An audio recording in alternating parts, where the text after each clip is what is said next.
Assalamualaikum students, hope you all are fine. Today we will study about unit number 2, food and the balanced diet. Can you imagine what will happen to you if you do not eat for 2 or 3 days? Obviously you will become very weak and you will not be able to do any task, or you will get too much tired, or you will feel lazy because you're not having energy that you get from the food. All the living things, either they are plants, animals or human being, they need a proper amount of food to live and grow.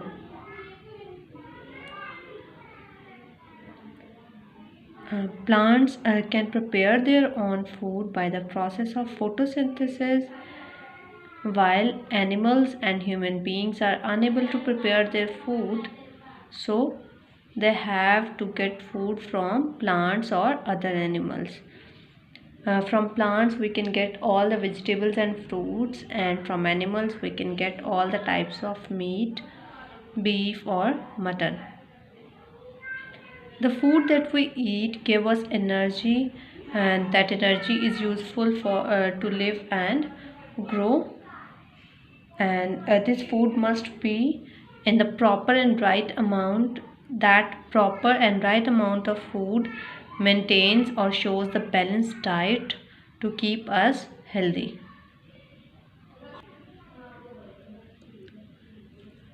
The food gives you energy to do all the works of your daily life and to play. For example, if you are running, walking, writing, reading, or doing anything, you are using the energy from the food. Even when we are sleeping, our stomach is digesting food, the brain is working, heart is breathing. All these functions need energy that is provided by the food.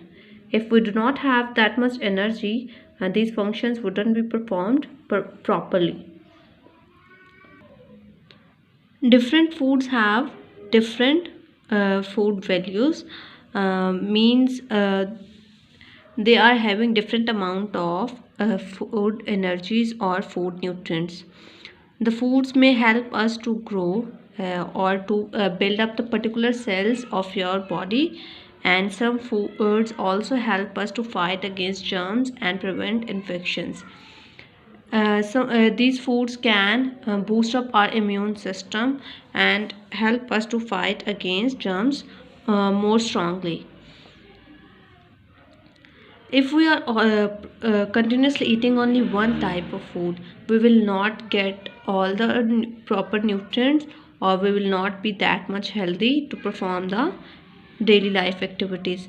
So we should eat different kinds of food so that we can have all types of nutrients and that are needed by our body. All the useful nutrients are present in a food or in a diet. That may be the balanced diet, and this balanced diet will help us to keep the healthy. Here's the definition of nutrients as well. Nutrients are the useful parts of our food. Means the parts of food which are used by our body for getting energy, for fighting against germs, and for growth and development of the body. As being students, you must know that your breakfast is the most important meal of the day. So all of you must have a proper healthy breakfast to start up your day and to perform all the brainly or energetic activities in the school.